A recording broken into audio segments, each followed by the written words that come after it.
Esprit du Dieu vivant, toi qui es le maître des temps et des circonstances, toi qui nous as appelés pour une vie chrétienne victorieuse, toi qui nous as appelés des ténèbres à ton admirable lumière, toi qui nous as transférés. Il est écrit que tu nous as délivrés de toute la puissance des ténèbres. Père, nous prions qu'une conscience supérieure, en cette année de gloire supérieure, nous soit pleinement accordée, afin que ton Église marche dans une totale liberté. Ce matin, nous prions, Père, que la marche en nouveauté de vie connaisse un stade supérieur. Nous prions, Père, nouvel homme que nous sommes, que notre manière de penser nous soit accordée. Aligne-nous sur le mindset du nouvel homme. Aligne-nous sur les standards du nouvel homme. Conforme-nous à Christ. Rééduque-nous. Renouvelle notre intelligence. Déshabille-nous de tout vêtement adamique.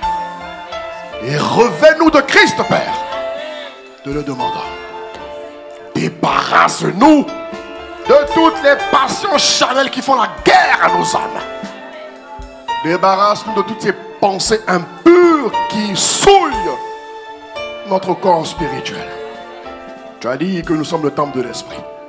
Et tu as dit que celui qui s'attache à l'esprit est un avec lui. Que la conscience de cette vérité soit établie dans nos consciences respectives. Cette année, perfectionne-nous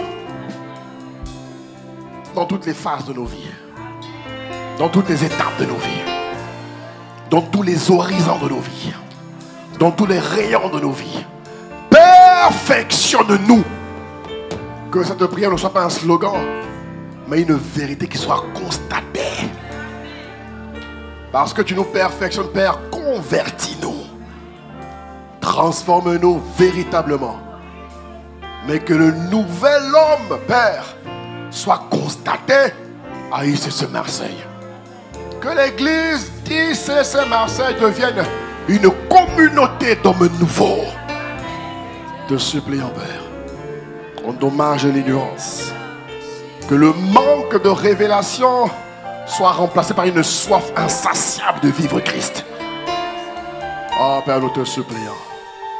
Ce matin, Esprit du Dieu vivant, au-delà des mots, au-delà de la belle mélodie, entends nos cœurs, vois nos cœurs. Mais Christ, il faut, te prions, que les figures de Christ soient révélées. Et c'est à cela que tu nous appelles. C'est la raison pour laquelle tu es descendu du ciel. C'est la raison pour laquelle tu as décidé de consentir à ce grand sacrifice. La raison pour laquelle tu as renoncé à toi, afin que par ta mort à la croix, Père, nous revenions à la vie avec toi. Alors permets-nous cette année de vivre une vie chrétienne qui honore le sacrifice que tu as consenti. Aiguille-nous là où nous ne voyons pas. Mais Seigneur, nous te prions, réveille nos consciences. Réveille nos consciences. Stimule nos consciences. Et fais-nous promptement marcher uniquement et strictement comme le nouvel homme que tu as prévu. Mais fais-nous rentrer dans les confins de la révélation. Fais-nous rentrer, Père. Que tous ceux qui tâtonnent soient libérés de cet tâtonnement. Que tous ceux qui hésitent soient libérés de cette hésitation. Mais que l'Église entre dans les confins de cette révélation. Que Christ en nous, l'espérance de la gloire, soit constaté. Que l'Église soit une communauté d'hommes nouveaux et non de chrétiens. Non. Il y a plus que ça, Père. Alors ce matin, nous te prions. Parle-nous comme tu as prévu nous parler. Que ta parole nous pénètre. Que ta parole produise en nous une révolution. Que ta parole nous façonne. Que ta parole nous transforme. Mais que ta parole également nous établisse dans les standards de la vie chrétienne victorieuse. Que ta parole nous construise. Et que ta parole nous permette de susciter l'homme nouveau qui est en nous. Que ta parole nous empêche de repartir dans ce que nous avions vomi. Que ta parole nous permette de marcher, Père, dans la connaissance de ta volonté, en toute sagesse et intelligence spirituelle. Seigneur, lève une armée à Marseille, je t'en supplie. Une armée de conquérants. Pas que dans les mots, mais dans le concret. Et je sais que tu le feras. Parce que lorsqu'une seule personne croit, tu le fais. Noé a cru, tu as agi.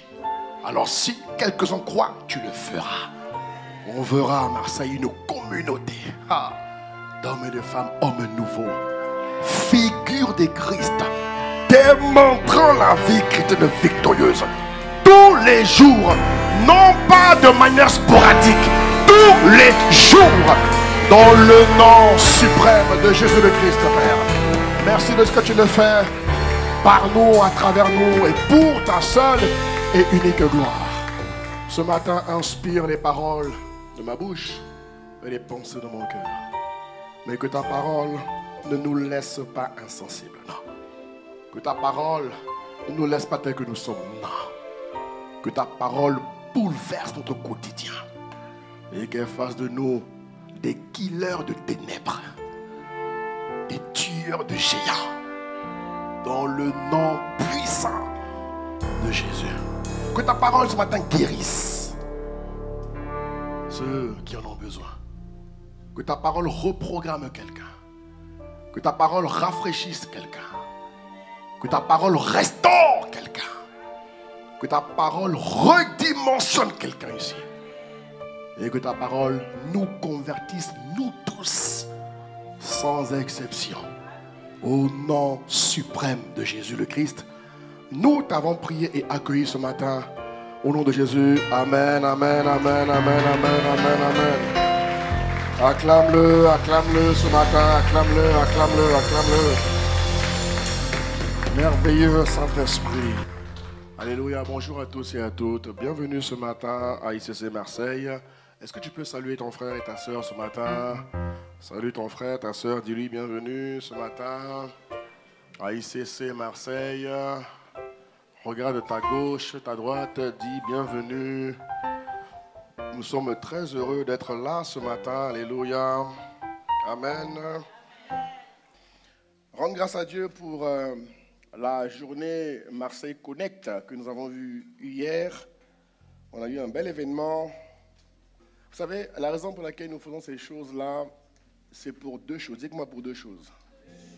Je n'ai pas entendu, pour deux choses. La première chose, c'est que chaque fois que nous sortons des quatre murs de l'église et que nous allons évangéliser, la première chose, c'est que nous diffusons la présence de Dieu dans le territoire où nous sommes. OK? Pourquoi? Parce que nous sommes les transporteurs de la présence de Dieu. Dis Amen. Donc, quand nous nous rendons dans un lieu donné, ce que nous sommes se diffuse. Vous voyez? Et le fait que la présence de Dieu se répande de manière progressive dans le territoire où nous sommes permet à Dieu, par son esprit, d'établir son règne comme nous l'avons prié tout à l'heure. La deuxième chose, c'est que évangéliser nous permet de gagner des âmes, nous permet de rencontrer nos frères et nos sœurs qui nous attendent dehors. La famille de Dieu est bien grande. Il y a des personnes que Dieu va conduire ici par son esprit à l'église, mais il y a des personnes qui attendent qu'on aille les chercher. Alléluia. Et donc, l'évangélisation a ces deux dimensions. Elle diffuse, elle propage la présence de Dieu dans la ville, mais elle permet également de gagner et de conquérir de nouvelles nations pour Christ. Voilà pourquoi c'est des dynamiques, des épreuves, des œuvres qu'il faut davantage renforcer parce que, avec tout ce qui se passe dehors, bien-aimé, tout homme a besoin de Dieu. Amen. Mon bon amen. Que Dieu soit béni. En tout cas, pour cette belle œuvre. Amen. Donne un bon amen. Et ne laisse pas toi-même, ne laisse pas ta vie ne pas produire de résultats. Mon frère, ma soeur, refuse de vivre une vie. Mamé. Elle dit, refuse de vivre une vie qui ne produit pas de résultats. Dis Amen. Un chrétien est un conquérant. Bon, on va le voir tout à l'heure. Alors nous parlons depuis le mois d'avril. Aujourd'hui c'est le 30 avril. Waouh, demain nous rentrons le 1er mai. Alléluia. Gloire à Dieu pour le mois de mai. Que ce mois nous fasse du bien au nom de Jésus. Amen. Et depuis la Pâque qui commémore la mort et la résurrection de Jésus, l'Esprit nous conduit à insister, vous voyez, sur ce qui s'est réellement passé. L'Esprit nous convainc de conduire l'Église dans cette dimension de profondeur en ce qui concerne la révélation. Amen, amen, amen, amen. Donnez-moi amen, je continue. La Pâque est un élément important. Si tu ne la comprends pas de manière prophétique et de manière réelle, tu auras du mal à vivre la vraie vie chrétienne. Aujourd'hui, l'Église est remplie de 2 catégories de chrétiens. Il y a les chrétiens qui ont accepté la révélation, qui sont entrés dans la révélation et qui vivent la vie chrétienne victorieuse. Il y a des chrétiens qui ont entendu la révélation, qui ont vu la révélation, mais qui n'y sont pas entrés. Et donc, ils ne vivent pas la vie chrétienne victorieuse. Est-ce que vous comprenez? Et Dieu permet qu'à travers des moments comme la Pâque, il puisse nous rappeler l'essence de la vie chrétienne, afin de permettre à ceux qui sont égarés, à ceux qui comprennent moins, à ceux qui comprennent en partie, et à ceux qui comprennent bien, d'aller encore un peu plus loin dans la révélation de Christ en nous, l'espérance de la gloire. La Pâque commémore la mort et la résurrection de Jésus. Quand Jésus est revenu à la vie, il a introduit sur la scène un nouveau type d'homme que le monde n'avait jamais connu, que le monde n'avait jamais vu. Jésus a introduit sur la scène une révolution, une race de personnes que le monde n'avait jamais vues, entendues, oui, par prophétie, à travers Moïse, Isaac, Daniel, David, Joseph. Mais ces personnes n'étaient que des préfigurations. Ces personnes n'étaient pas des nouveaux hommes. Leur vie a révélé un aspect du nouvel homme, mais pas la plénitude du nouvel homme. Jésus, quand il est revenu à la vie, mon frère, ma soeur, il a fait entrer sur la scène une nouvelle race d'hommes. Une race dont le monde a besoin. Et si toi, tu ne comprends pas ça, mon frère, ma soeur, ça va être très difficile pour toi. La vie chrétienne se vit, elle ne se raconte pas. La Bible nous dit dans le livre de 2 Corinthiens, chapitre 5, au verset 17. Prenons la version parole vivante, regarde ce qu'il dit. 2 Corinthiens, chapitre 5, verset 17. Il dit, si quelqu'un entre en communion avec Christ, parole vivante s'il vous plaît. Si quelqu'un entre en communion avec le Christ, oui, il devient un homme nouveau. Dis avec moi, homme nouveau. Ou encore il dit, je suis un homme nouveau. Alléluia. Il dit, il devient un homme nouveau. Il est recréé. L'ancien état est dépassé. Ça veut dire quoi? Ça veut dire que dès lors que tu es né de nouveau, le pouvoir de la nouvelle naissance te donne la capacité de ne plus être ce que tu étais hier. Et j'ai pris un exemple ce matin. Je suivais un film avec mon épouse, elle va se rappeler. Je suivais un film il y a quelques mois. Et dans ce film, le film parle donc d'un soldat américain qui allait en guerre et qui gagnait tout le temps ses guerres. Sauf qu'une fois il allait en guerre, il a été abattu. Et donc il est mort. L'armée rapatrie son corps. Sauf que lorsque l'armée rapatrie son corps, suis-moi très bien mon frère, ma soeur, l'armée décide de revitaliser son corps différemment. Ok? Donc l'armée décide d'en faire un cyborg humain, un clone humain. Vous voyez?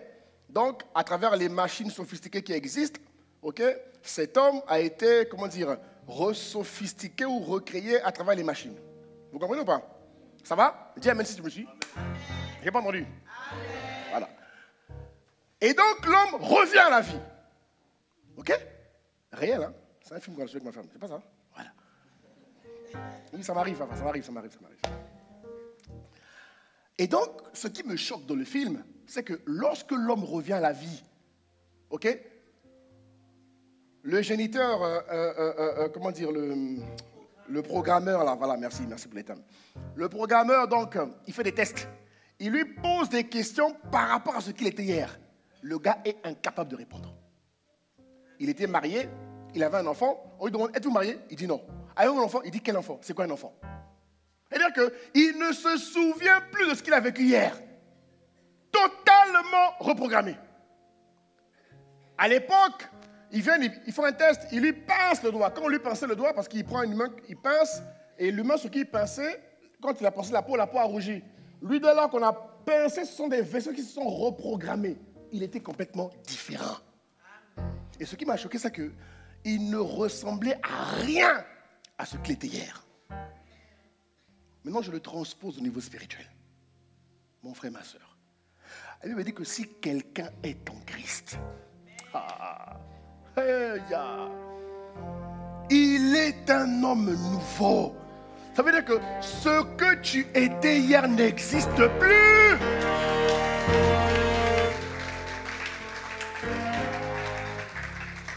Est-ce que vous comprenez de quoi je parle? Parce que le défi aujourd'hui, c'est que les chrétiens vivent leur vie chrétienne selon leur force. Mais c'est impossible, tu ne peux pas. La raison pour laquelle Jésus a inauguré un nouveau type d'homme, c'est parce que l'homme ancien ne peut pas vivre la vie chrétienne. Il ne peut pas. Il ne peut pas. Il va essayer, mais il ne pourra pas.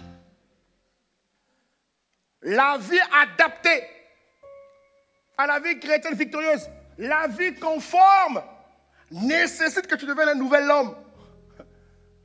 Il est recréé, il est reparamétré. Il n'a plus rien à voir avec ce qu'il était hier. Est-ce que vous comprenez, mes frères et sœurs? Elle dit que si tu te reconnais comme étant le même gars qui était là hier, tu as un problème. Tu dois être méconnaissable de ce que tu étais hier. Est-ce que vous comprenez de quoi je parle? Il dit ici, regarde, l'ancien état est dépassé. Ce qu'il était autrefois a disparu. Bon, toi, quand tu te comportes comme hier, ça veut dire que tu n'es pas mort en vérité. Tu étais évanoui. Non mais, parlons bien. Comment un mort fait pour vivre? Il est mort. Die, on l'a tué, il est mort. Au fait, peut-être que tu ne vas pas mort, en vérité. Je ne peux pas vivre ma vie chrétienne avec ce que j'étais hier. Quand on dit que Dieu m'a recréé ici, qu'est-ce qu'il a recréé? Dieu a recréé le caractère. Dieu a recréé le comportement. Dieu a recréé la mentalité. Est-ce que vous comprenez? Dieu a recréé les habitudes. On dit, il est recréé. Il ne vit pas sa vie chrétienne selon sa coutume. Non. Selon ses traditions. Non. Avec c'est dans notre famille. Non. Ta famille quoi? Ta famille c'est Jésus. Tu sais, nous c'est comme ça qu'on fait. Hein? On fait quoi? On vit selon la parole. Parce qu'on est, comment dire, on est transformé, frère. C'est là, c'est écrit là, c'est écrit là. Et c'est la seule issue, je le précise et j'insiste, c'est le seul moyen, il n'y a pas d'autre moyen mon frère, il n'y a pas d'autre moyen, c'est le seul moyen de vivre la vie chrétienne victorieuse. Est-ce que vous comprenez de quoi je parle? Prenons un exemple. Un chrétien qui vit sa vie chrétienne avec le même caractère pourri d'hier. Ma question est, où a-t-il rencontré Jésus? Un chrétien qui vit sa vie chrétienne avec le même comportement d'hier. Ma question c'est, où a-t-il rencontré Jésus? Un chrétien qui vit sa vie hier avec les mêmes soucis émotionnels. Mon frère, on a tous une histoire. On vient tous de quelque part. Aucune histoire n'est plus belle que l'autre ici. Personne, aucune. C'est faux. C'est faux. C'est faux. Oh, tu sais, moi, mon histoire elle est mieux que la tienne. Tu mens. Tu es naïf, ignorant. Le dénominateur commun de nos histoires, c'est que nous tous, nous étions sous la domination de Satan. Selon qu'il est écrit, le monde entier est sous la puissance du malin. Alors tu vas te vanter en quoi? En quoi tu te vantes? Mon histoire est mieux que la tienne. Mais non! Aucune histoire du passé n'est mieux que l'autre. Toutes les histoires sont bizarres. Bizarres. Toutes. Même la mienne, bizarre, pourrie. Moi qui te parle. Donc je ne peux pas dire que mon histoire est mieux que celle du prince. Je n'ai rien compris. Je suis naïf, ignare. Est-ce que vous comprenez? Mais étant en Christ aujourd'hui, je n'ai aucun problème pour témoigner, raconter ce que j'ai vécu parce que je ne suis plus là-bas. Est-ce que vous comprenez? Donc, si j'ai des amis ou des connaissances avec qui on a vécu dans mon ancien moi, comme me dire, André, tu te rappelles de la vie? Je ne me rappelle plus. Non, monsieur.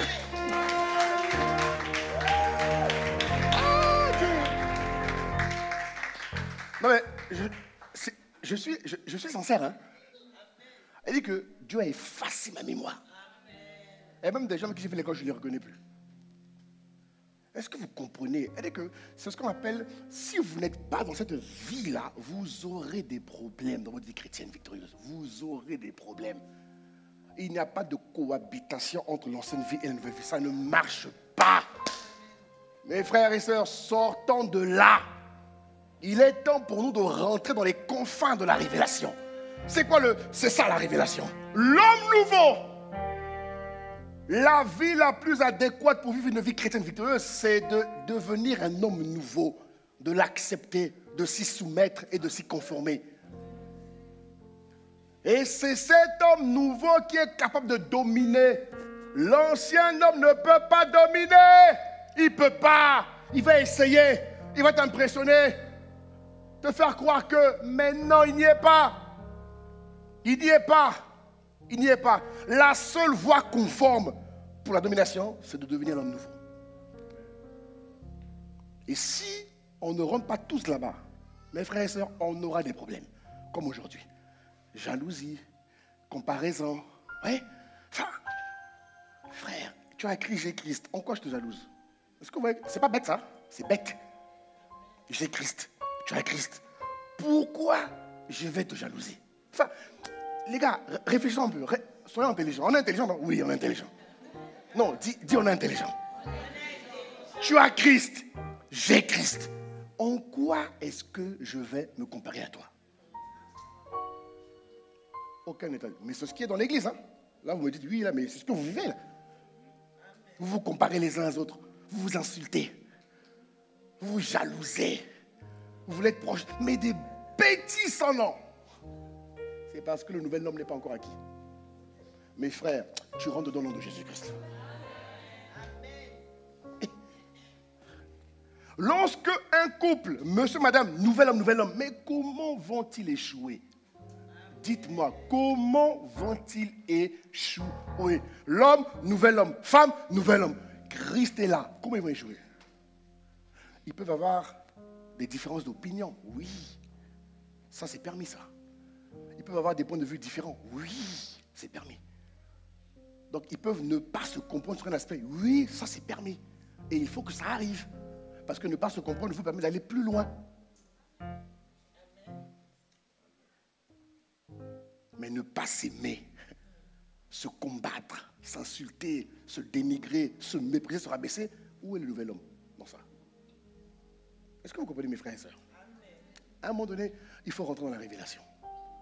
La raison pour laquelle nous insistons, c'est parce qu'il est temps que l'Église entre dans la révélation. Il faut que l'Église devienne nouvel homme. Il dit donc l'état ancien est dépassé. Ce qu'il était autrefois a disparu. La nouvelle création a déjà commencé. Tout est devenu nouveau.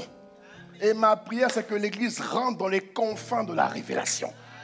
Que l'Église rentre. J'ai dit, Seigneur, pousse-nous. Oh, donne un bon amen à Jésus, donne un bon amen.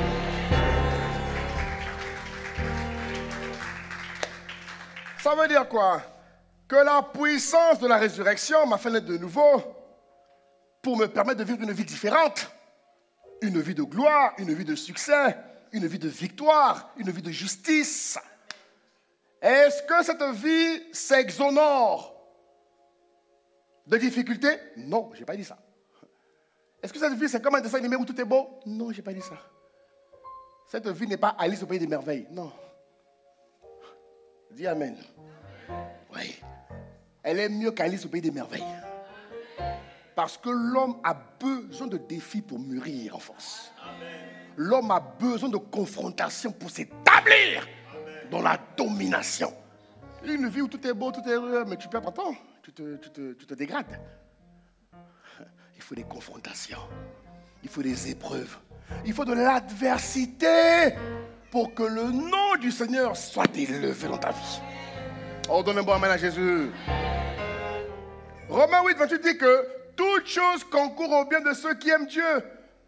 Quand un homme marche par l'esprit, quand une femme marche par l'esprit, tout ce qui lui arrive concourt à son bien. Oh, donne un bon amen. Je ne parle pas de celui qui marche selon ses œuvres. Je ne parle pas de celui qui marche selon la chair. Parce que beaucoup de chrétiens marchent selon la chair et ils prennent le verset, ils font ce qu'on appelle une usurpation de texte. Non, moi je parle de l'homme nouveau qui est dans le chemin, dans la vie de l'esprit. Tout ce qui lui arrive est prévu par l'esprit. Toutes les difficultés, les entailles, les épreuves, l'adversité qui se lève, frère, c'est prévu par l'esprit. Et ce n'est pas pour sa chute, ce n'est pas pour son échec, ce n'est pas pour son désarroi, ce n'est pas pour son malheur, non! C'est pour son élévation, c'est pour sa construction, c'est pour son affermissement et c'est pour l'établir. Il faut toujours des ténèbres pour que la lumière soit révélée. Alléluia. Alors, mon frère, ma soeur, nous parlons depuis la semaine dernière, ou il y a 2 semaines, nous parlons de l'homme nouveau qui a un mandat important, qui est né, mon frère, ma soeur, pour marcher dans une vie de domination. C'est le but ultime de Christ. Quand vous lisez le livre de Genèse, chapitre 1, au verset 26, il dit « Faisons l'homme à notre image ». Genèse 1, 26, 27, il dit « Faisons l'homme à notre image ». Regardez ce qu'il dit. Le Père, le Fils et l'Esprit. Faisons, parle du Dieu le Père, Dieu le Fils de l'Esprit. Il dit « Faisons l'homme à notre image, selon notre ressemblance. Et qu'il domine sur les poissons de la mer, oiseaux du ciel, toute la terre. » Ouais, on dit « Faisons l'homme à notre image et selon notre ressemblance. » Dans cette description de texte, bien-aimé, la Bible montre ici le positionnement de l'homme. La Bible nous montre ici que l'homme a été positionné juste après la divinité. Dites Amen si tu me suis. La création dit en Psaume 84, mais qu'est-ce que l'homme pour que tu te souviennes de lui? Qu'est-ce que l'homme pour que tu te souviennes de lui? Psaume 84, s'il vous plaît, rapidement, verset 5. Qu'est-ce que l'homme pour que tu te souviennes de lui? Tu l'as créé de peu, inférieur à Dieu. Mon frère, ma soeur, regarde qui est le nouvel homme. Regarde qui est le nouvel homme. On dit, qu'est-ce que l'homme pour que tu te souviennes de lui? Et le Fils de l'homme pour que tu prennes garde à lui. Verset 6, s'il vous plaît. Regarde ce qu'il dit. Tu l'as créé de peu, inférieur à Dieu. Le nouvel homme a été créé de peu, inférieur à Dieu. Le nouvel homme est comme Dieu et de peu inférieur à Dieu. Mon frère, ma soeur. Mais un homme qui est de peu inférieur à Dieu a des standards. Un homme qui est de peu inférieur à Dieu a un standard de vie qui est différent, oui ou non? Il a un style de vie, une manière de vivre qui est différente. Oui ou non? Regardez la suite. Tu l'as couronné de gloire et de magnificence. Tu lui as donné la domination sur les œuvres de tes mains et tu as tout mis. Eh mon frère, tu as tout mis sous ses pieds. Ça c'est l'homme nouveau, ce n'est pas l'homme ancien. Donnez-moi amen à Jésus. Donnez-moi amen à Jésus. Ça, c'est l'homme nouveau. C'est l'héritage de l'homme nouveau. Ce sont les droits de l'homme nouveau. Les acquis de l'homme nouveau. Et tout homme nouveau, mon frère, ma soeur, doit marcher dans ses standards. Et je prie que ça soit ton cas au nom de Jésus.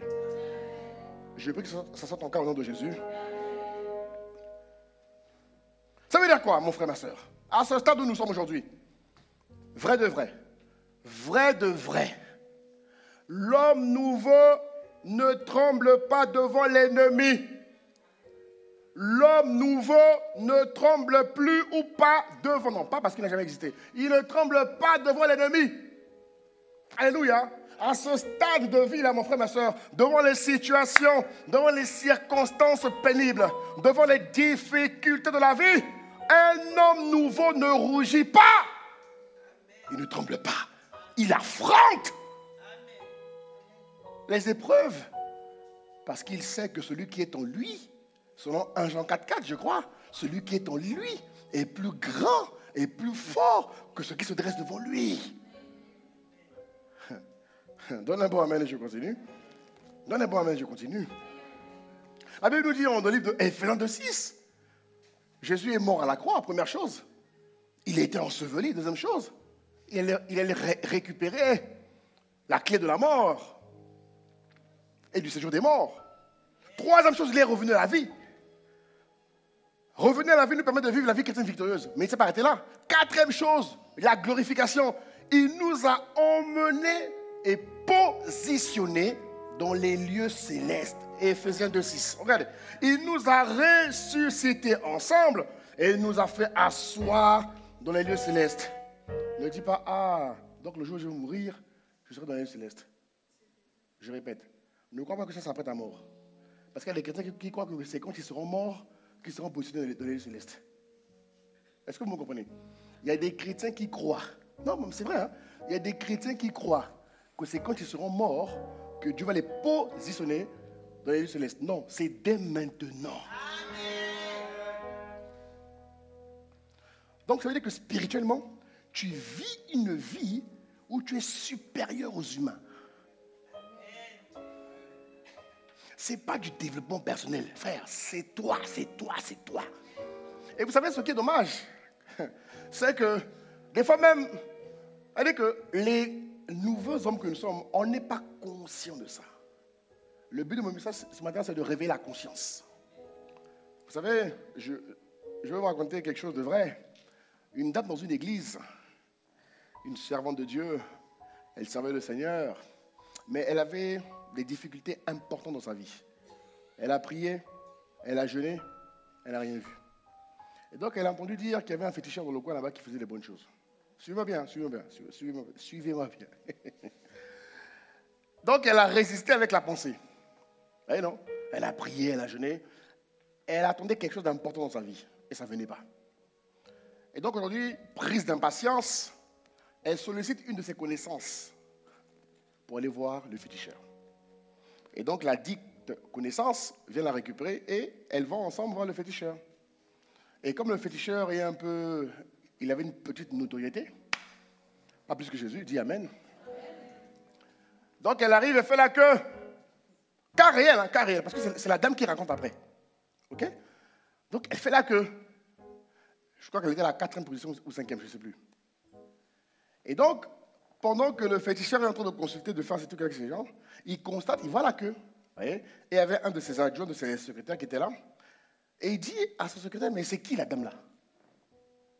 Et donc son homme de main était un peu surpris. Il dit, mais d'habitude, vous ne nous posez pas cette question en fait.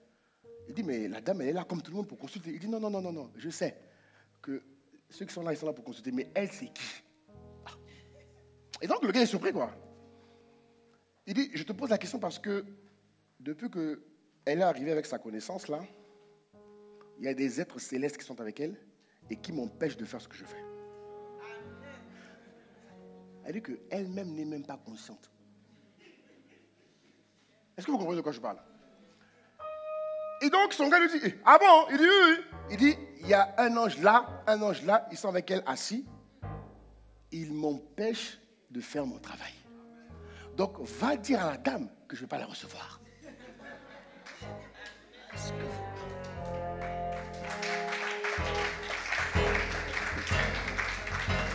Amen. Et donc, l'homme de main, il vient. Bonjour madame. Le féticheur a dit, il ne vous reçoit pas. Et elle est prise de curiosité. Elle dit, mais pourquoi il ne me reçoit pas? Non, parce que on dirait que vous êtes chrétienne. Elle dit, comment il sait? Elle dit, mais il sait parce qu'il y a 2 anges avec vous. Ils sont où? Elle dit que c'est le gars des ténèbres qui lui montre qu'elle a des anges. Dis avec moi, misère. Non, pas miséricorde, c'est la misère. Ça, c'est la misère, c'est pas la miséricorde, ça. Dis avec moi, misère. Un gars des ténèbres qui révèle à une personne de lumière quelle est lumière. Hein? Et donc, elle est rentrée toute dégoûtée, toute honteuse. Elle a cherché Dieu, elle s'est répandue de toutes les manières. Et c'était tellement lourd en elle qu'elle a dû aller se confesser vers son pasteur. Et c'est le pasteur qui nous a raconté l'histoire. On était choqués. Et c'est ça l'écriture d'aujourd'hui, malheureusement. C'est les gars des ténèbres qui vont vous révéler que vous êtes des gars de lumière. Que ça ne soit pas ton cas de Jésus-Christ. Parce que j'ai dit, Seigneur, si ça arrive dans mon église alors que je ne suis pas là, que les anges la tabassent. Et les mamans qui sont là vont la consoler.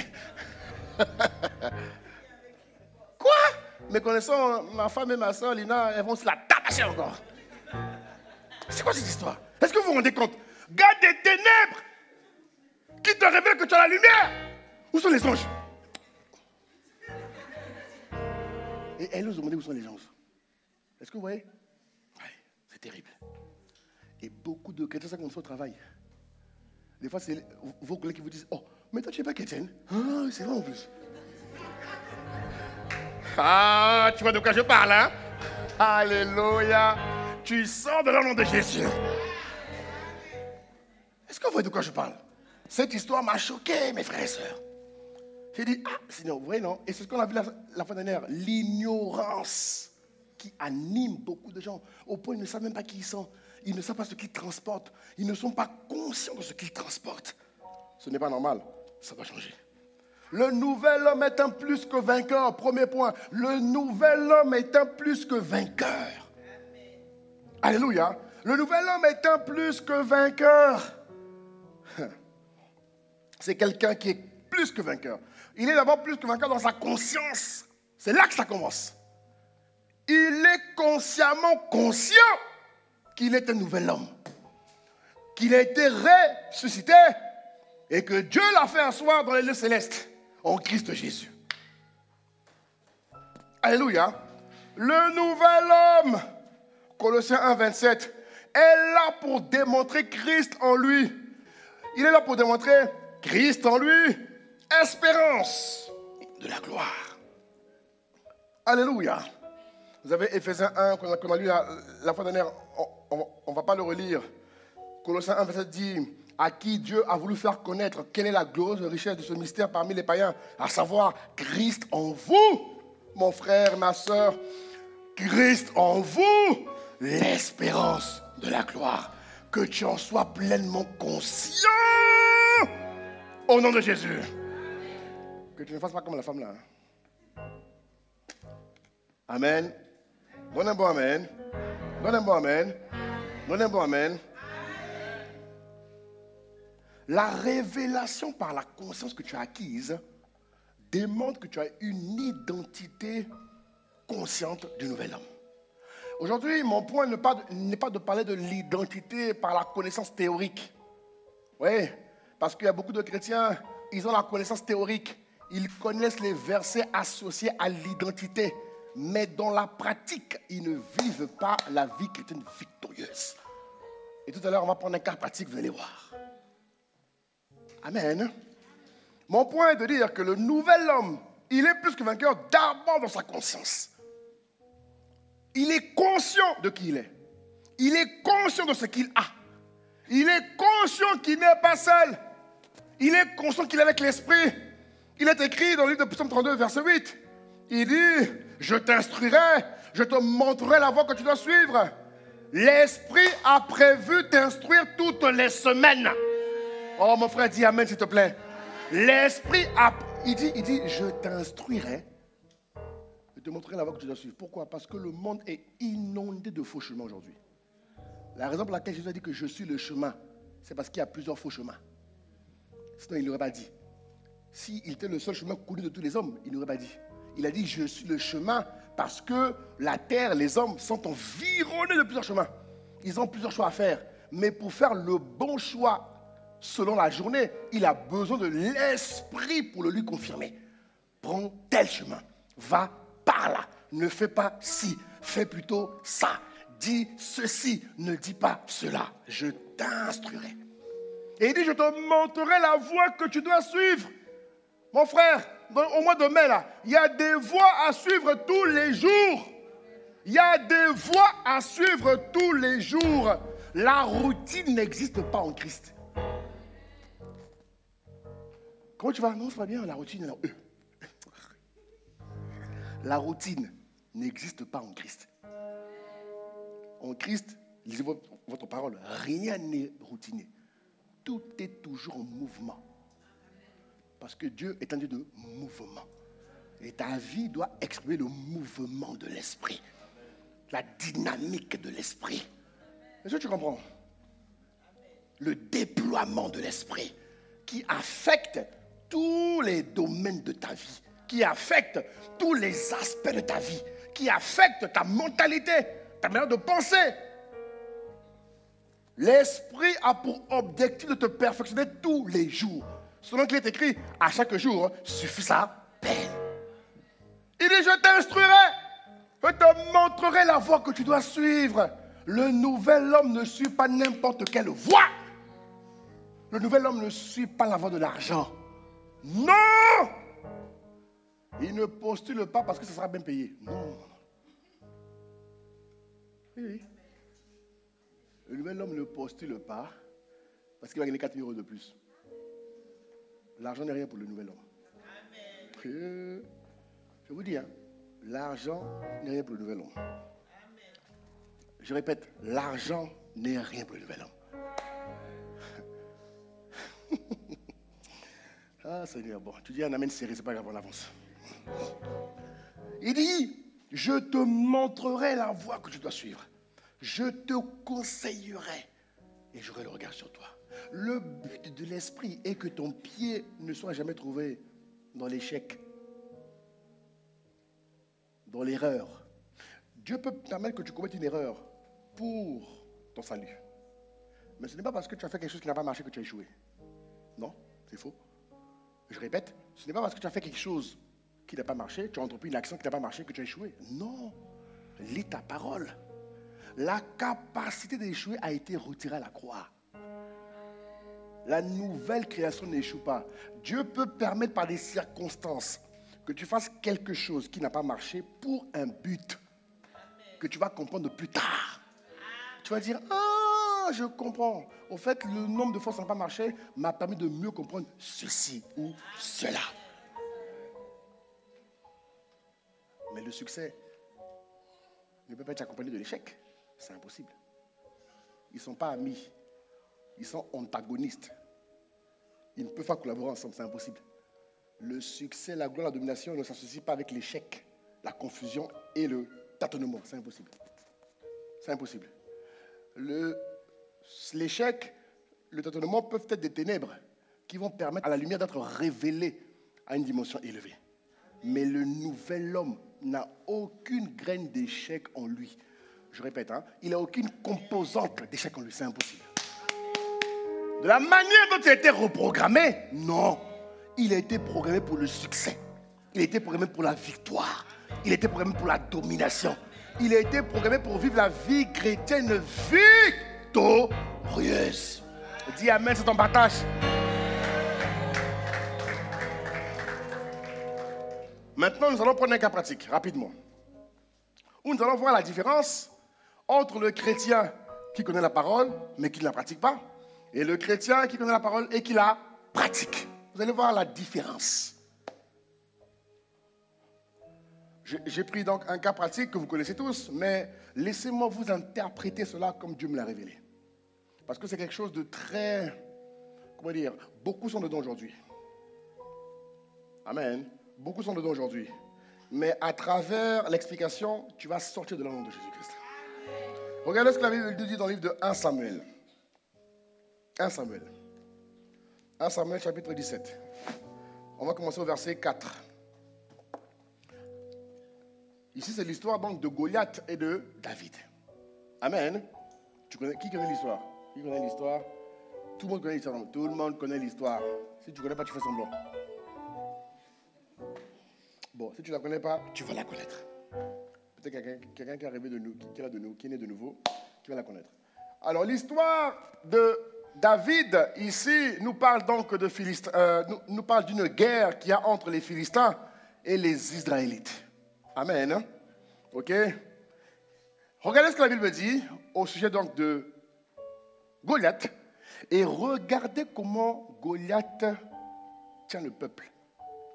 Au passage, je vous rappelle que Israël a toujours été le peuple bien-aimé de Dieu.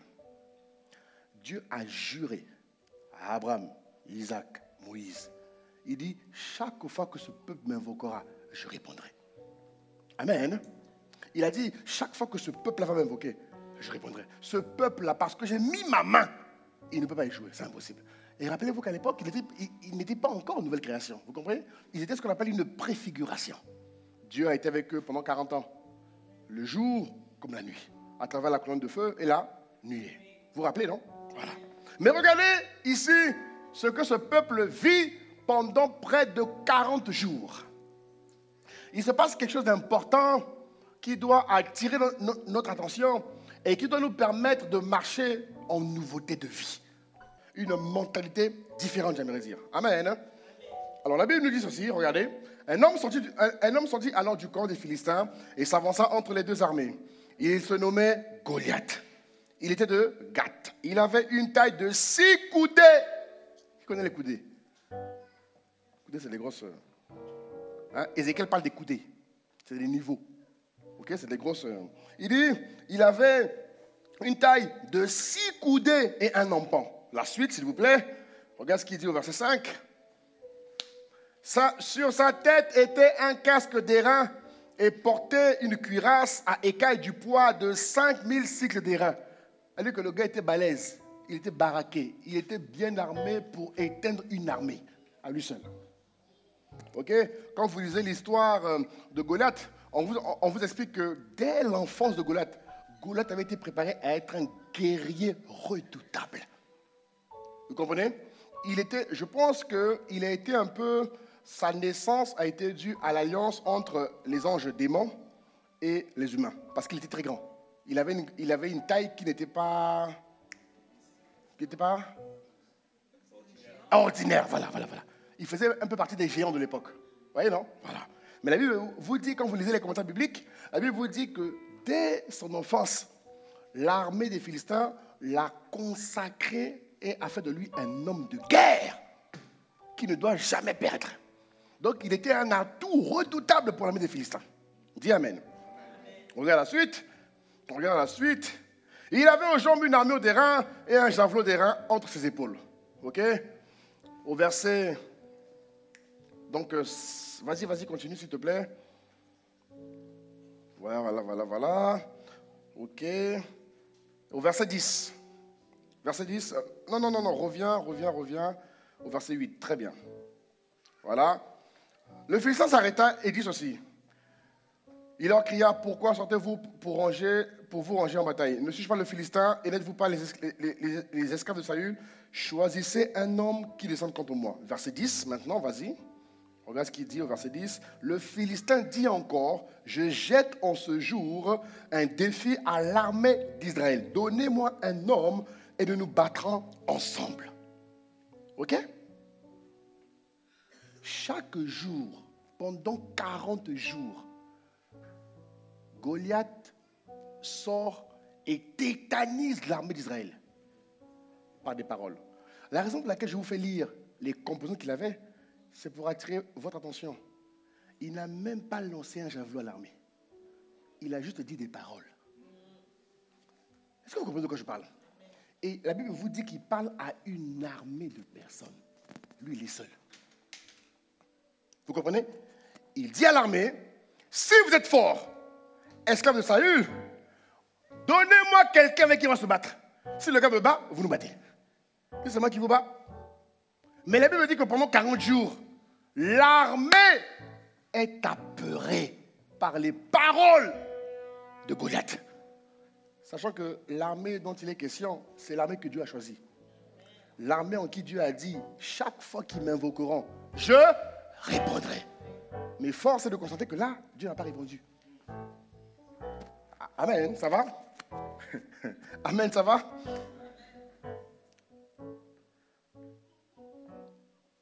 Alléluia. Et donc, au verset 23 maintenant. Ça, verset 23.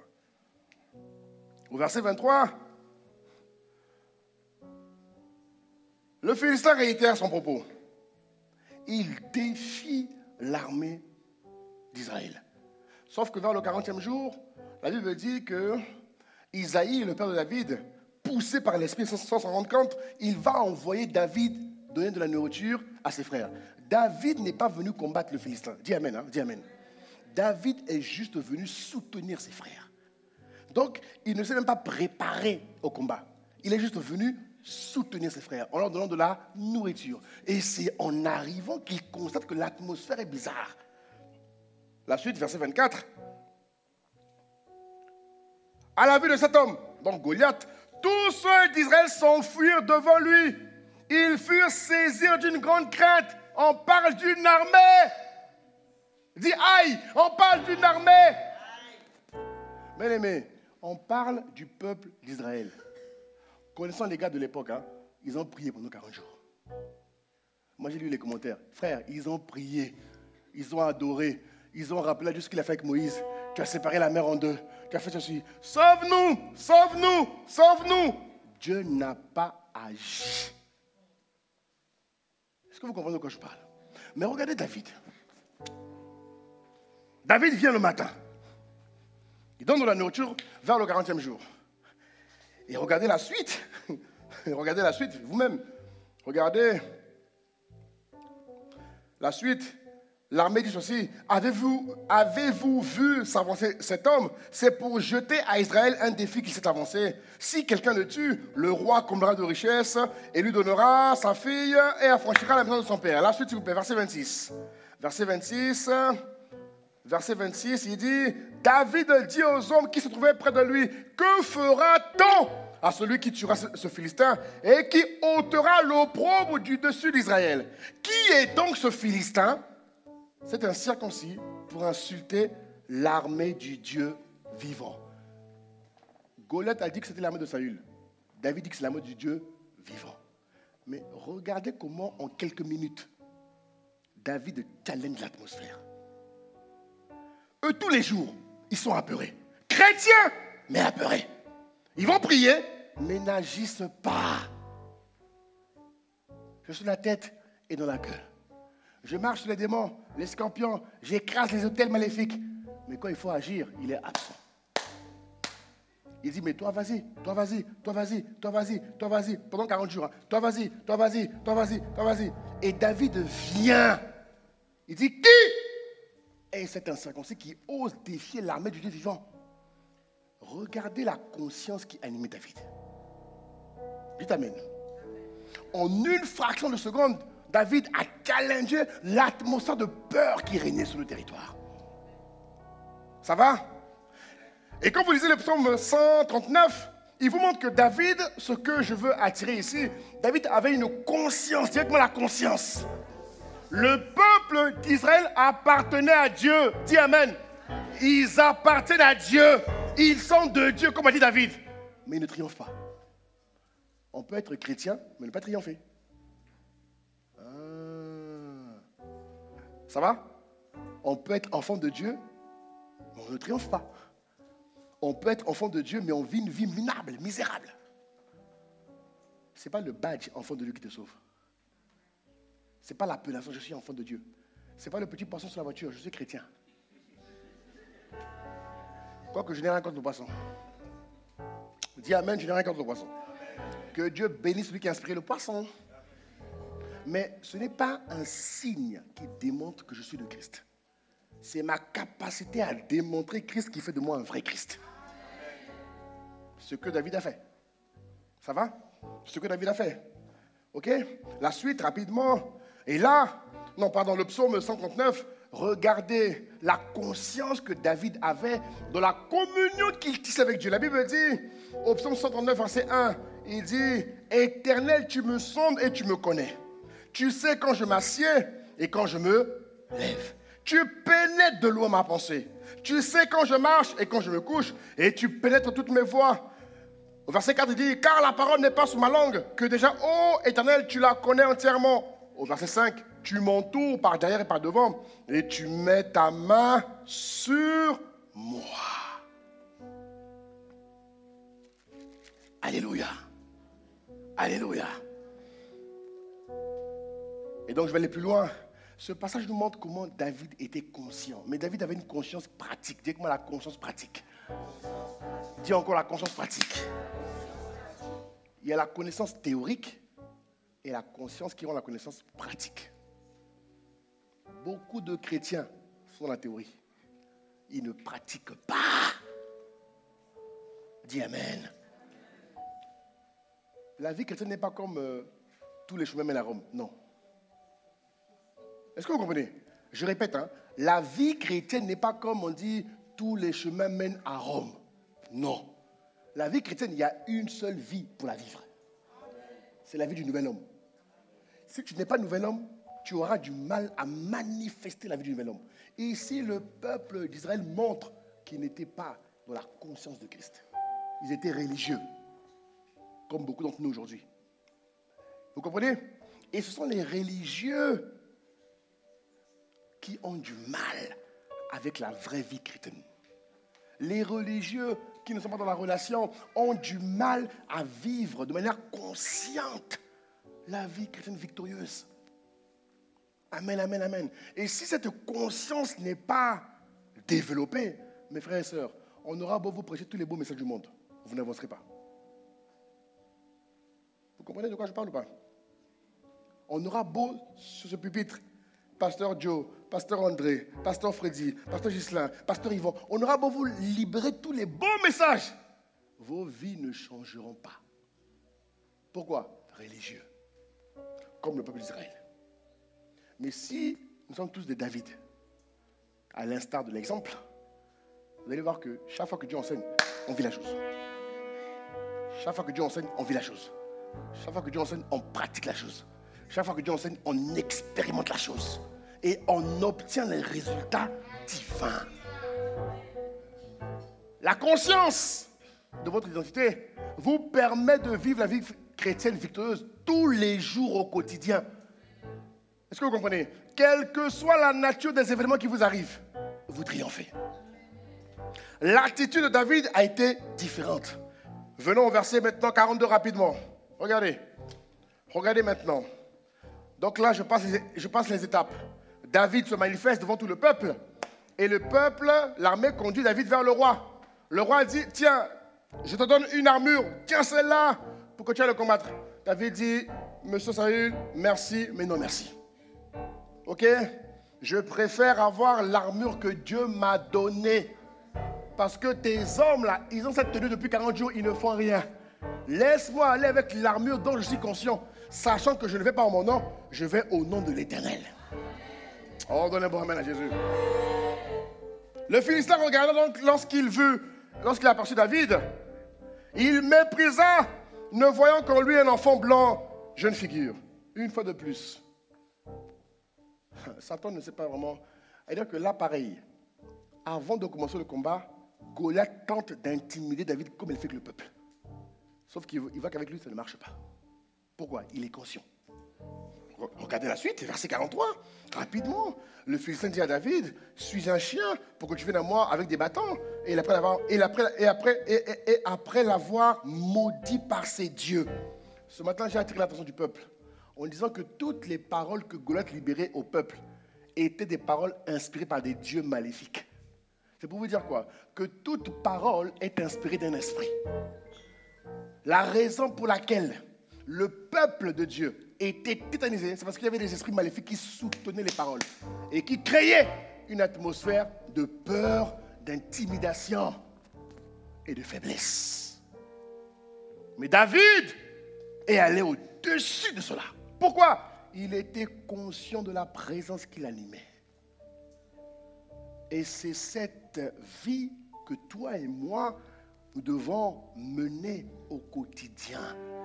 C'est ce que j'appelle la vie du nouvel homme.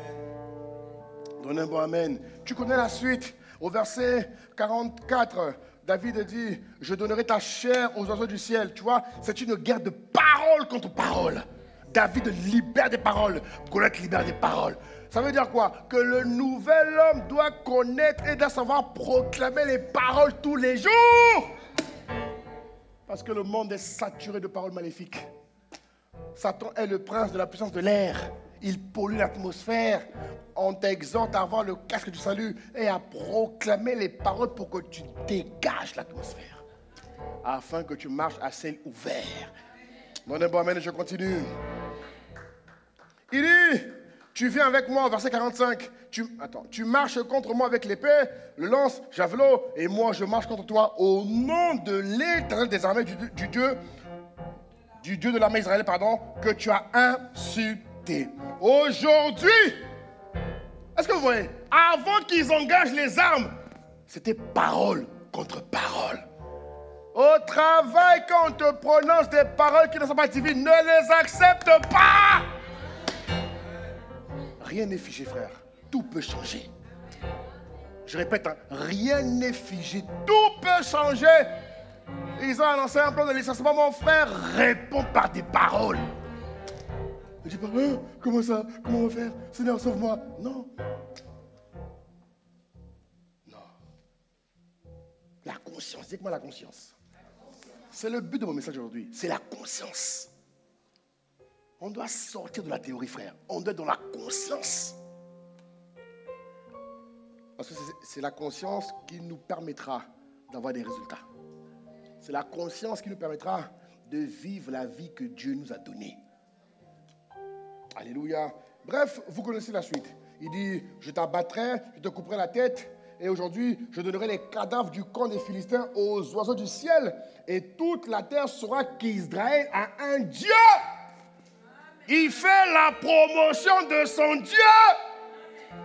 Le nouvel homme fait la promotion de son Dieu. Il démontre Dieu partout où il est. Partout où il est. Partout.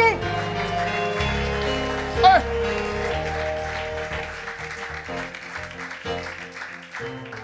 Le nouvel homme n'a pas besoin de dire qu'il est chrétien. Non. Il ne dit pas qu'il est chrétien. Ça se sent. Ça se voit. Tu es chrétien? On doit te poser la question, c'est pas tu viens. Je suis chrétien, tu sais. Non. Non. Regardez David. David a fait en un jour ce que personne n'a fait en 40 jours. Il a fait en un jour ce que personne dans l'armée a pu faire en 40 jours. Et beaucoup de chrétiens sont comme ça. Ils ont des situations qui durent. Comment ça va? Ah, c'est dur, hein? Oh. 2 ans après, il est toujours dans la même galère. Il y a des épreuves longues. C'est pas pareil. Je ne parle pas des épreuves longues. Je parle des épreuves que toi-même tu... Comment on dit ça? Je parle des épreuves que toi-même tu étires, étends. Hein? Comment on dit en français? Rallonge, merci. Je parle des épreuves que toi-même tu rallonges par ton immaturité, par ton inconscience, par ton manque, tu vois, par ton manque de conscience pratique. Beaucoup d'entre vous, vous êtes dans des épreuves que vous-même vous avez rallongées. Dieu n'est même plus là-bas. Vous faites comme le peuple d'Israël. C'est non, sauve-moi, sauve-moi, sauve-moi. Dieu dit, sauve-toi toi-même. Je t'ai tout donné. Amen. Mon point est de dire quoi? De dire qu'aujourd'hui, le nouvel homme, nouvelle création, doit fonctionner comme David. Ça va? Il doit fonctionner comme David. Après les paroles, il passe donc au niveau de l'attaque. Et vous connaissez la suite. David a battu Goliath. Bien aimé, chacun de nous a des Goliaths. Les Goliaths sont les derniers niveaux qui nous empêchent de rentrer dans la destinée. Vous comprenez? Il faut les abattre pour que tu rentres dans la destinée. Tu ne les abats pas, tu ne rentreras jamais. Tu as beau être chrétien, pleurer même le sang, tu ne rentreras pas. Ils sont là pour que tu les abattes. Dis avec moi, je dois les abattre. Dis avec moi, je dois les abattre. Là-bas, ce n'est pas proskuneo, ce n'est pas upopiazo. Non, frère. Là-bas, c'est le combat, tu les mates, tu les abats. Tu peux pleurer même le sang. Tu pleures, le sang sort, il n'y a rien qui se va passer. Non, dis amen. Hein? Dis amen. Parce que le nouvel homme a une grande responsabilité. C'est un conquérant, c'est un homme de guerre, c'est un homme de foi, un homme de capacité, un homme qui est rempli de possibilités et d'opportunités. Mais s'il n'est pas conscient, il aura du mal. Ah, il aura du mal. Il aura du mal. Amen. Donnez-moi amen à Jésus. Et David a résolu un problème en un jour. Ça veut dire quoi? Dieu avait prévu que la bataille soit gagnée en un jour. Mais ils ont fait 40 jours. Et 40 jours, comme les 40 ans. J'ai dit, Seigneur. Est-ce que vous comprenez? Quand je méditais, j'ai dit, mais c'est fort ça. Dieu avait dit, vous mettrez, c'était une semaine, non? Ou 10 jours, je ne sais plus. 10 ou 12 jours, je ne sais plus. Ils ont fait 40 ans. Avec Goliath, ils ont fait 40 jours. Il dit, mais le peuple, ils ont quoi que les 40?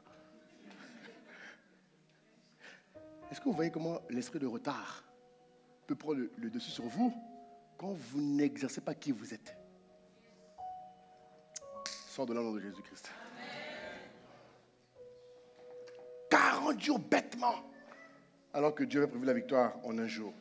Alors que cette année, que toutes les victoires que Dieu t'a réservées, dans tous les domaines de ta vie, que toutes les victoires, les triomphes, tous les Goliaths que tu dois abattre, qu'ils soient abattus par la puissance de l'Esprit qui opère à travers ta vie. Cette année, que la perfection divine et la gloire supérieure t'emmènent à être le nouvel homme que Dieu attend. C'est ta grâce, c'est ta portion, c'est ta saison. Au nom de Jésus. Donne un bon amen, donne un bon amen, donne un bon amen. Donne un bon amen. Je termine rapidement, il est 14h, avec le deuxième point qui est très rapide. Tu vas noter les passages et tu vas méditer à la maison. Le deuxième point, vous avez vu, la guerre qui a eu lieu a été d'abord une guerre de paroles. Et j'aimerais exhorter quelqu'un aujourd'hui, mon frère, sur la nécessité d'être conscient des paroles que tu prononces. La Bible dit en Proverbe 15,4, il dit, la langue douce est un arbre de vie, mais la langue perverse brise l'âme. Mon frère, ma soeur, avec les temps qui courent, ne sors pas de ta maison sans prononcer les paroles. Ne sors pas de ta maison sans proclamer les paroles. Mais en étant conscient, on a vu, hein, tu peux aussi proclamer les paroles, mais ne pas les vivre. Mais toi, ton cas est différent. Amen. Tu rentres dans la conscience. Parce que beaucoup viennent me voir et me dire, mais pasteur, je proclame, je fais ça, mais ça ne marche pas. Non, la conscience. Parce que Dieu n'a aucun intérêt à ce que ta vie soit immobile. Dieu n'a aucun intérêt. Dieu veut se glorifier dans ta vie. Alléluia. Donc, Proverbe 15,4, la langue douce, arbre de vie, mais la langue perverse brise l'âme. Sois conscient que le nouvel homme proclame des paroles bénies. Il sème sur sa vie, son destin, des paroles bénies. Colossiens 4,6, parole vivante. Colossiens 4,6, ou semeur, on va dire que parole vivante, si vous l'avez. Il dit que votre parole soit toujours empreinte de la grâce de Dieu et pleine de saveur pour savoir comment répondre avec propos. Il dit quoi?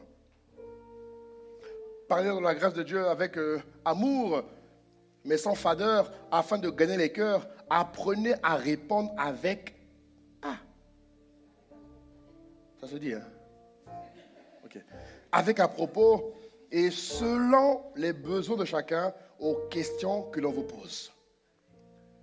David a su répondre à Goliath. Quand vous lisez l'histoire, vous vous rendez compte que David a fait comme Jésus et Satan. Regardez, je vous ramène rapidement dans Luc. Toutes les fois que Satan a tenté Jésus, Jésus a répondu du tic au tac. Il n'a pas laissé l'espace à Satan. Revenons à David. Toutes les fois que Goliath a libéré des paroles pour le paralyser, David les a contrecarrées par des paroles également. Ce passage vous exhorte à savoir vous préparer à répondre à l'ennemi. Chaque fois que l'ennemi prononce des paroles, c'est un filet qu'il vous envoie. Ne restez jamais silencieux. Jamais. Ne dis pas non. Il n'y a pas de tu réponds. Je te vaincrai. Je te couperai la tête. Je te démolis.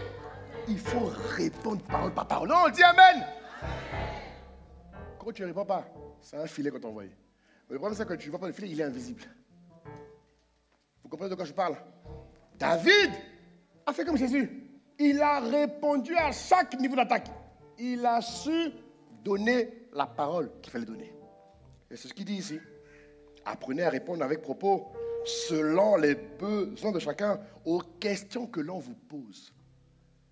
Satan te posera la question, qui crois-tu que tu es? Dans les pensées. Satan attaque toujours par les pensées. Mon frère, ma soeur, sache toujours répondre. Que la grâce des paroles prophétiques soit pleinement téléchargée dans ton âme, dans ton cœur, dans tes capacités.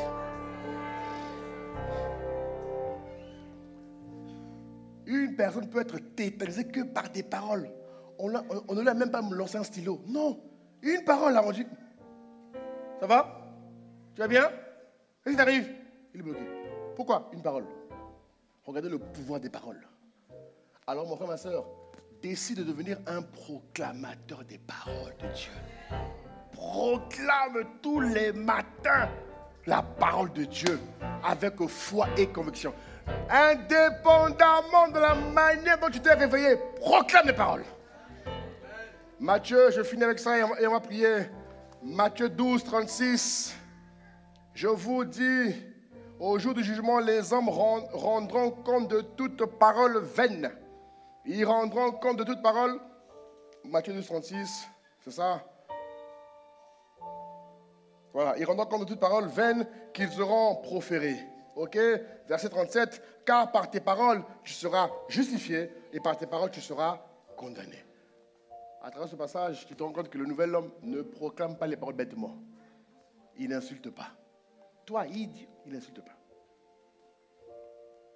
Quand on devient un nouvel homme, on utilise la parole à bon escient.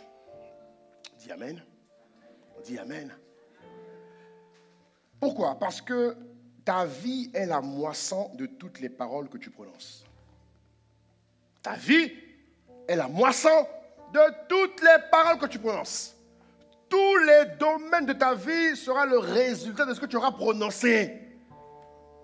Ta vie conjugale, ta vie professionnelle, ta vie familiale, ta vie entrepreneuriale, tous les domaines de ta vie, ils seront toujours le fruit de ce que tu auras semé comme parole. Tu sèmes des paroles de misère, tu vas récolter la misère.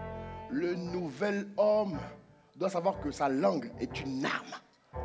La parole qui sort de sa bouche est un feu. Et il faut proclamer les paroles tous les jours. Parce que tu as des pensées tous les jours. Montrez-moi un homme qui fait un jour sans penser. Lève la main. Lève la main. Pasteur, je fais un jour sans penser. Je n'ai pas de pensée. Il m'est arrivé. Je fais un jour sans penser, pasteur. Je suis là. Viens me voir. Vous voyez, ça n'existe pas. Si tous les jours vous avez des pensées, tous les jours, vous devez proclamer la parole. Sur ton foyer, proclame la parole. Sur tes enfants, proclame la parole. Sur ton église, proclame la parole. Tes relations, proclame la parole. Tout ce qui te concerne, mon frère, proclame la parole. Sur ta vie d'acuité spirituelle, sur ta vie, proclame la parole. À quoi tu veux ressembler? Proclame-le. Ta vie est la moisson de tes paroles. Que Dieu vous bénisse. On acclame le Seigneur. On va se lever, ma prière. Acclame, acclame, acclame, acclame, acclame, acclame, acclame, acclame le Seigneur. Alléluia. Oh, mon frère, acclame Dieu et élève la voix. Esprit de Dieu. Alors, élève la voix. Vraiment, rends grâce à Dieu pour sa parole. La conscience. Que ta vie soit différente. que ta vie soit différente. Élève la voix. Rends grâce à Dieu. Et rends grâce à Dieu, mon frère. Rends grâce à Dieu, ma soeur.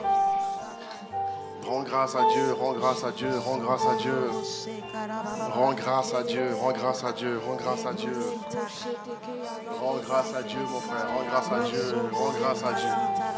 Charabras. Vaya rebros.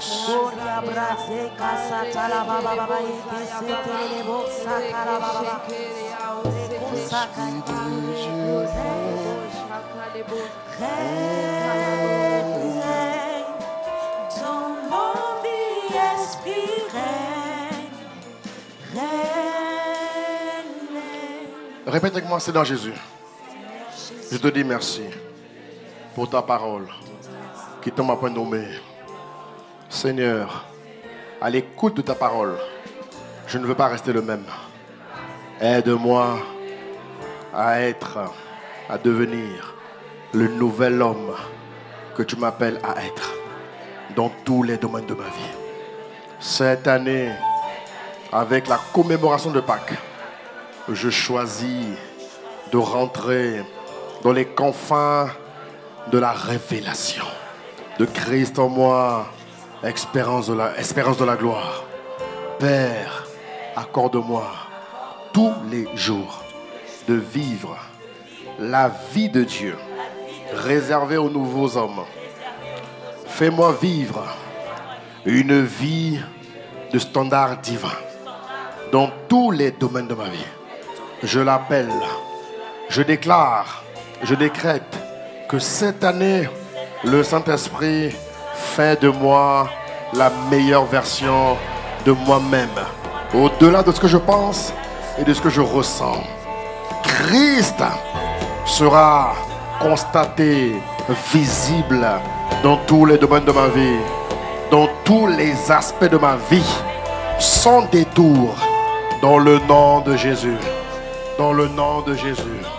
De même que David a vécu une vie triomphante, de même que Paul a vécu une vie triomphante, de même que Jésus a démontré la vie chrétienne victorieuse, je déclare que ce mode de vie est ma portion, est mon partage, est mon standard tous les jours de ma vie, sans exception. Au nom de Jésus, je déclare que je ne mourrai pas. Je déclare que ma vie est excellente. Je déclare que je suis l'expression de la gloire de Dieu. Je suis l'expression de la grâce de Dieu. Je suis l'expression de la sagesse divine. Je suis l'expression de la justice de Dieu. Je suis le témoignage de l'amour de Dieu. Je suis la preuve de sa bonté. Alors je déclare, cette semaine et tous les jours de 2023, je marche toujours dans la victoire à la gloire de son nom. Au nom de Jésus. Amen, amen, amen, amen, amen, amen, amen, amen, amen.